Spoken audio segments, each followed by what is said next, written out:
Jeremy, today it's been announced that you've resigned from the party you've been a member of your life. You've served as an MSP since 2016. Was led up to your decision today? Yeah, this has been a really difficult decision for me. It's probably the hardest decision I've made in regard to politics in my life.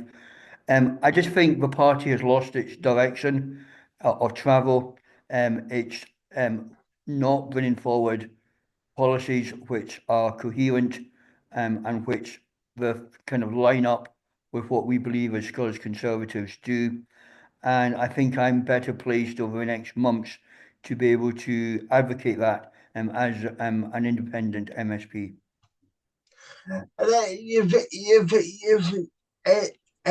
described the party as moving in the direction of reactionary politics. Would you like to elaborate on that and give us a couple of examples? Yeah, I mean, I joined the party, nearly 40 years ago, because of its ideology, its principles, of what they wanted to do for the United Kingdom. And I think we've now moved away from that. I think we are not thinking, what does it mean to be a Scottish Conservative? What does Conservative policies look like? I think we're not willing to have big debates. So one of the issues that we face is, should everything be universal? Should everybody get everything? Or do we need to target support to those who are in need for the most vulnerable in our society?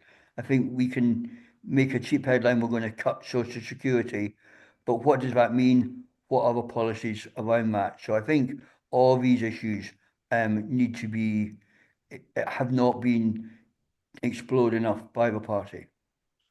And you said in the statement that you feel that the party no longer has a platform to offer the people of Scotland. Uh, can you tell us a bit more about that? I think that's particularly true for those of us that live in the central belt. So I think there's just a lack of what policies do we have which will help the average person within Edinburgh, within Lothian, and within other parts of Scotland. I think we have become a party that has focused too much on certain issues around the northeast and around the borders and rural issues, but we are forgetting that actually the people of Scotland live across the whole country, and there needs to be policies which will radically change the life of those that live within central Scotland.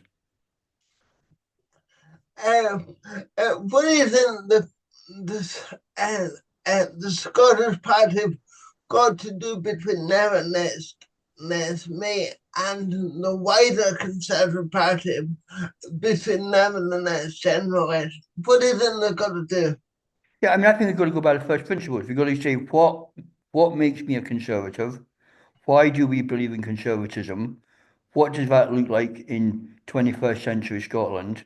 And once you've got that ideological principled stand, you then can develop policies out of that which are coherent. And so the education policy links to your health policy links to your social security policy, etc.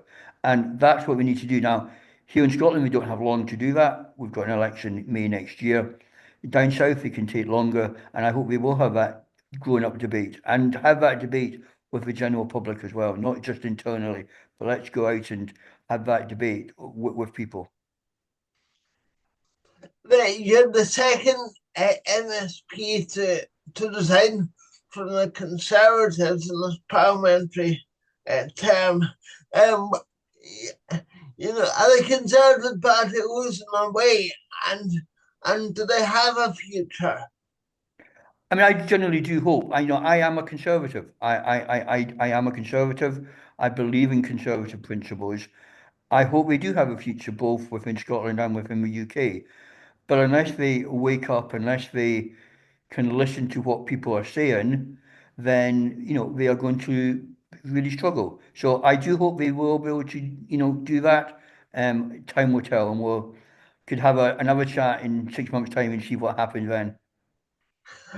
You've said you're set as an independent now until the election next year. Have you any thoughts about after that? Would you consider doing as Stephen Green did and going to the Lib Dems? Yeah, I'm Can not going I to join. expect? I'm not going to join any other party. I am a conservative. I believe in conservative principles. I'm going to have a think over the next few weeks about whether I should stand as an independent. I'm going to want to talk to people, see what other people think. But what I'm clear about is that those who are vulnerable, so the disabled, older people, those who are carers, need a voice, and the people of Edinburgh and Lothian need a voice. Now, whether that's my voice or whether it's another voice, um, time will tell, but that voice needs to be heard really clearly. That's it. Well, Jeremy, thank you very much for your time this morning, and very good luck on what we do next. Thanks, David. Thank you. Okay, thank you. Well, Jeremy, thank you so much for taking the time. I'm really